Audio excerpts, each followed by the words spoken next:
बार BJP hat trick लगाने जा रही है।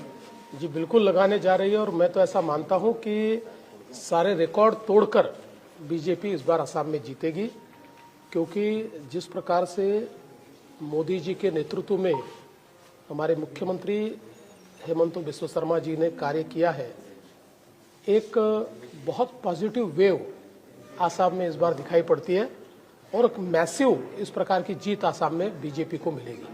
लेकिन सर, जो कांग्रेस अक्सर स्टेट मैनिफेस्टो में सीधी कैश ट्रांसफर स्कीम लाती है, युवाओं को जो अनएम्प्लॉयमेंट के शिकार हैं उनके लिए, तो जो घोषणा पत्र कांग्रेस का होता है दक्षिण के कुछ राज्य में असर देखा, क्या कांग्रेस को फायदा मिलेगा उससे कुछ? देखिए, कांग्रेस का घोषणा पत्र का कोई असर नहीं है। न वो महाराष्ट्र में हुआ, न वो हरियाणा में हुआ, न वो दिल्ली में हुआ, न कहीं उनके घोषणा पत्र का कोई असर नहीं है, क्योंकि लोगों को पता है कि ये चुनकर भी नहीं आने वाले और कांग्रेस को भी ये पता है कि हम चुनकर नहीं आने वाले। तो वो तो लोगों को किसी भी प्रकार से प्रॉमिस करती है।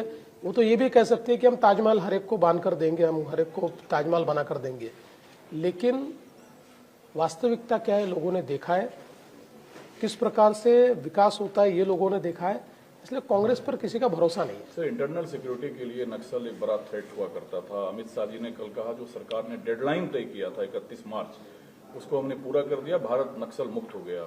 देखिए, मैं प्रधानमंत्री मोदी जी का और हमारे गृह मंत्री अमित भाई का बहुत बहुत अभिनंदन करना चाहूँगा, उनका आभार व्यक्त करना चाहूँगा कि जिस प्रकार से नक्सल के खिलाफ बहुत दृढ़ता से उन्होंने लड़ाई लड़ी। मैं खुद जिस राज्य से आता हूँ, महाराष्ट्र, वो राज्य एक सबसे बड़ा नक्सल पीड़ित राज्य हुआ करता था और मोदी जी के, अमित भाई के नेतृत्व में अब वहाँ से नक्सलवाद का तकरीबन पूरा सफाया हम लोगों ने कर दिया है। वहाँ अभी बिल्कुल जिस गढ़चिरौली में पाँव भी नहीं रखा जाता था, अब वो गढ़चिरौली देश का एक प्रकार से स्टील सिटी बनने जा रहा है। तो मुझे लगता है कि निश्चित रूप से ये मोदी जी की और अमित शाह जी की दृढ़ता है, जिसके कारण हम नक्सलवाद से दो दो हाथ करके उसका सफाया कर पाए। सर, 13 मार्च को यहाँ प्रधानमंत्री ने 200 साल से जो काम पूरा नहीं हुआ था, टी बगान में काम करने वाले जो वर्कर्स हैं उनको लैंड राइट दिया ताकि वो अपनी जमीन पर खुद का अपना घर बना पाए। इससे कितना कुछ टी बगान के वोटरों पे असर पड़ेगा, क्योंकि आप तो घूम रहे हैं चारों तरफ? देखिए, मैं एक बात मानता हूं कि मोदी जी के मन में हमेशा समाज का जो गरीब है, जो बेघर है, जिसको कुछ मिला नहीं है, ऐसे ही लोग रहते हैं और मोदी जी ने अक्सर ऐसे लोगों के लिए ऐसे फैसले लिए जो इतिहास में किसी ने नहीं लिए। और मैं ये मानता हूं कि आसाम जिस प्रकार से बदला है और जिस प्रकार से मोदी जी ने ए फॉर आसाम ये केवल नारा नहीं दिया तो करके दिखाया।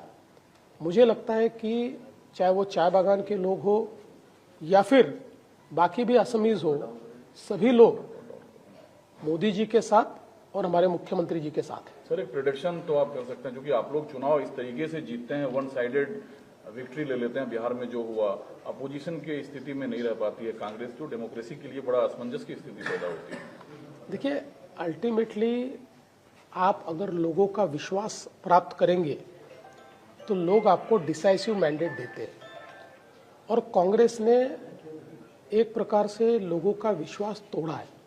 कांग्रेस लोगों में कोई कॉन्फिडेंस जनरेट ही नहीं कर पाती, इसलिए कांग्रेस को वोट नहीं मिलता है। मुझे लगता है, मैं तो कोई सिफोलॉजिस्ट नहीं हूँ, इसलिए मैं सीटों के ऊपर कोई प्रेडिक्शन नहीं करूँगा, पर जो मुझे सेंस आसाम में दिखाई पड़ रहा है वो ये है कि आसाम में भारतीय जनता पार्टी और जो हमारा अलायंस है बहुत बड़ी जीत की ओर जा रहा है। एक आखिरी सवाल सर, गैस की किल्लत और पेट्रोल डीजल को अपोजिशन मुद्दा बनाना चाह रही है, सरकार बार बार कहती है कोई क्राइसिस नहीं है। आप जो घूम रहे हैं, आपके पास ऐसी शिकायतें आ रही है क्या? देखिए, बिल्कुल ऐसी कोई शिकायतें नहीं है।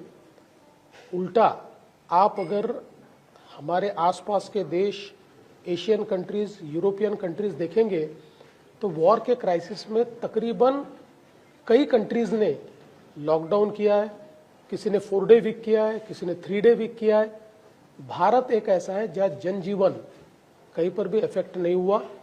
हमारे प्रधानमंत्री जी ने एक दिन भी हमको पेट्रोल डीजल की किल्लत नहीं पड़ने दी।